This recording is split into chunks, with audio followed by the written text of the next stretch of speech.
Hello everyone, welcome to the 7th game of our Rogue Arena run here. Playing against another mage here, see how we can do. Once again a fairly nice opening hand. Any hand with coin and ringleader is pretty good.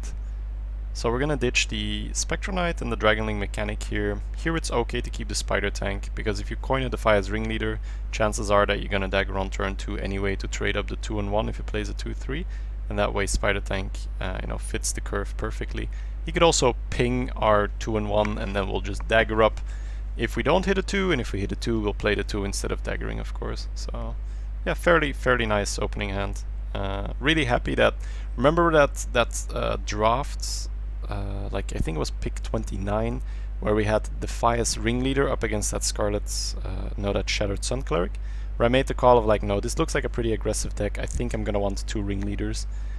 And it's really paying off, with the double backstab. We've been activating them even if we're not on coin, and if you're on coin it's absolutely amazing. Also the 3 barbers are working out very well. Already knew that though, that's definitely not an experimental pick. Auto Barber is my favorite rogue card for a reason. It just helps you so much with board control. Anyways, alright, so the good old coin Defias ringleader turn 1, nothing to say here. It's just the best move. Puts you 4 power, 3 toughness on the board. Coining a dagger if your opponent plays a fairy dragon is pretty cute, but this way we tie up 2 of his mana. He's gonna ping our 2 and 1 most likely. It's what all the mages do early game. They don't want to give you the value. I can't even say that it's wrong, but it's just decent for us. Puts us in a good position tempo wise, because now we don't have to dagger to kill off his 2-3. We just put our own 2-3 on the board and deal 2 face. Not to say that he had a 2-3, but we can imagine value-oriented players to not play that 2-3, because his reasoning will be, oh, you'll just dagger and take it down. Okay, so this bear is a pretty annoying card for us, because we don't want to trade both in, that's for sure. So that's not an option. Then the next possible option is, will we dagger up and put our Defias ringleader and our face into the bear?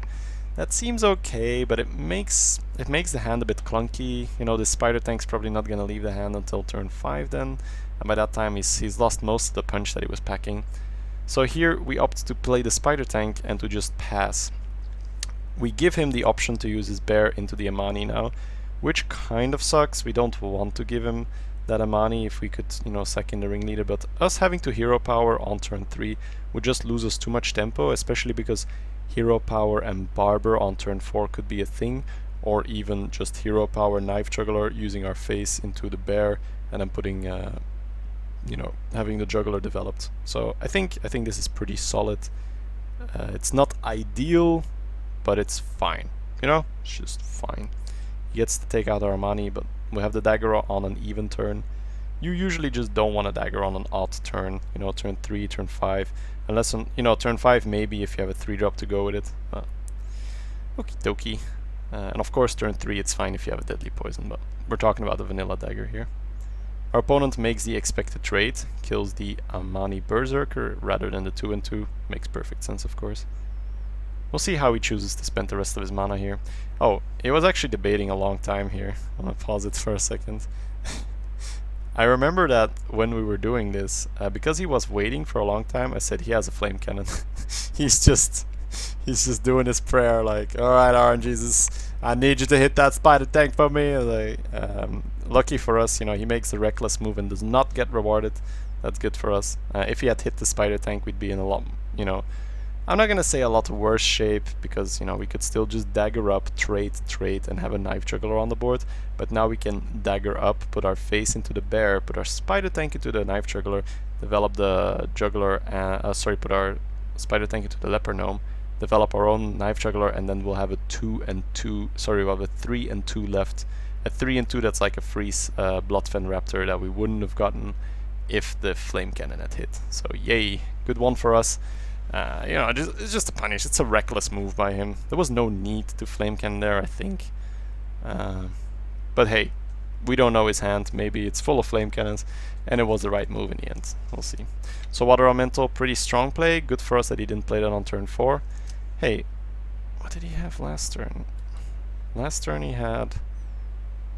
We killed the bear. We had a Spider Tank. Wouldn't it have been better for him to just put the Water Rally down?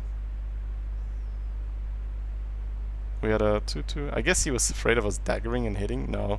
I think Water Rally was better than the Flame Cannon. He just got really greedy. Yeah, he should have played Water Rally. Okay, cool. Our turn's pretty easy here. Well, no, I'll take that back. Our mana distribution's fairly easy. The other call isn't easy at all. I'll explain why. Our opponent's about to hit 6 mana. 6 mana could be a Blizzard. Our opponent's around the 6-0 score.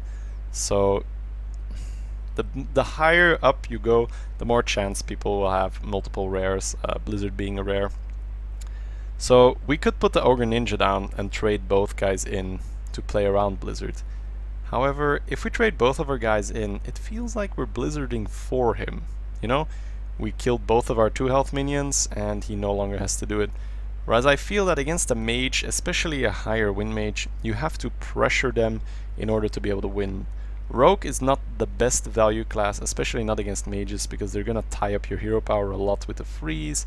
They'll have a lot of burn, discouraging you from using your hero power, so grinding out a mage on pure value is difficult. However, you have the better tempo cards early game, Backstab, Goblin Auto Barber, so I feel like it's better for us to just put the Ogre Ninja down and deal 6 phase damage here and say, okay, you can kill one of my Knife Jugglers, but I will have dealt 6 extra phase damage, which is pretty important. It's essentially a free fireball to the face, which, yes, if he has a Blizzard, it's bad for us, but sometimes you just can't win if your opponent has a specific card. And it's better to just assume that he doesn't have it then, rather than to play around the card anyway if you can't win if he has it. If that makes sense to you. You just have to pretend that he doesn't have it, because in the case that he does have it, you're probably not going to lose anyway. So no need to handicap you further. Just, you know, taking good bets. That's what Hearthstone is all about. You have to take small risks from time to time. Risks with small downsides, huge upsides, you know. He didn't have a huge chance of having Blizzard there, it's still a rare card. Does have a second Water Rally, takes down a Knife Juggler, that's to be expected. So you have a couple options here. This was a really difficult turn. I really want to talk about this turn. There's a couple options here. We can use an Auto Barber and use our face into his Water Rally, and then use our 6/6 to kill his other Water Rally. Once again, it's pretty slow, you know. Auto Barber will die to Flame Strike, our Ogre will die to Flame Strike after killing this. We really don't like it. So a play that I like more, but you know, we need a little bit of the Ogre's mercy here, is to just put our Spider Tank into his 3/2 and then go face with the Ogre and freeze his guy. Now, the correct order to do that is put the Spider Tank into his dude, then go 6 phase, see what happens. If it clears it anyway, you might not want to put the 5 down. I think in this particular case we probably would have wanted to put the 5 down because of Flame Strike. But hey, we get lucky, that's great. Sometimes you need to get slightly lucky to win a game of Hearthstone. Sometimes. Kappa. Alright. So we're in a great spot here. Because of the 6 damage we dealt earlier, he's on 16 HP now. And we've got 11 power here. Well, 6 reliable power, sorry, 12 power. 6 reliable power here with the 5 and the dagger, and 6, you know, wonky. So it looks like he's gonna disable our Ogre here with the Frostbolt. Could be a preparation for Flame Strike. Could be that he just says, hey, I don't want that ogre hitting my face again. So we'll see what we do here. Once again, a pretty difficult turn here, because we have some options. Again, we could just wipe out his board here. We could Rocketeer, trade, put the 5 in our face into that. We could even backstab this and use our dude so our face doesn't get frozen. But once again, he ends up with 16 HP. Flame Strike would clear the board. We lose a lot of our reach by using the Rocketeer. So I think a better move here, once again, is to put the Barber down after we've redaggered, put our backstab and our face into his Lost Stallstrider, and then just ignore the Water Rally, deal 5 face, and put the Worgen down as well, because he can't ping the 5 and 5 yet. This is the final turn where he doesn't get the Flame Strike ping. So I want to make use of that. Let me just pause here for a second so I don't have the Rogue Hero power in the way. So it's very important to understand that it seems like I'm playing super reckless here and super hard into Flamestrike, but it's not quite true, because by dealing another 5 he goes to 11. If he's at 11, you can be sure that this Water Rally is gonna hit my 5 and 1 after Flamestrike to disable it from attacking. Because, you know, if he's on 11, 5 here, you know, Cold Blood's Eviscerate for the game or whatever. So we can put the Worgen down, just because Flamestrike isn't great for him. So we're gonna Redagger, put the Barber down, backstab and face into his Lost Starstrider here, and then develop the Worgen as well, just to make sure that if he doesn't have a Flamestrike, we're in a really good spot. So we'll see what happens here. We deal another 5 face, gotta keep the pressure coming here. Now it's not so much that you always have to go face. I mean, if you've paid attention during the series here, we've actually cleared a bunch. It's just at certain points versus certain classes, you just can't allow them to slow the game down as much, and you need to pressure their life total, otherwise you're not going to win.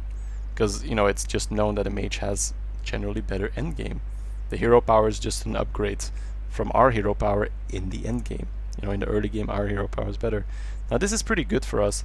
He didn't have a Flamestrike. He would have used it here. So he used this Dark Iron Dwarf onto his guy to clear, and because we developed the Worgen here, we just have straight up lethal, pew pew pew pew, put the Rocketeer out. Glad we didn't use that Rocketeer earlier for board clear. You know, we took a couple bets. You know, we said you don't have Flamestrike, you don't have Blizzard. You might have a Flamestrike, but you still have to put your Water Rally into my 5 and 5. So that's great. So now we're on 7 and 0. Yay, we're past the infinite mark. It's always very nice, especially if you can do it without losses. So I guess I will see you back for the 8th game and see how that goes.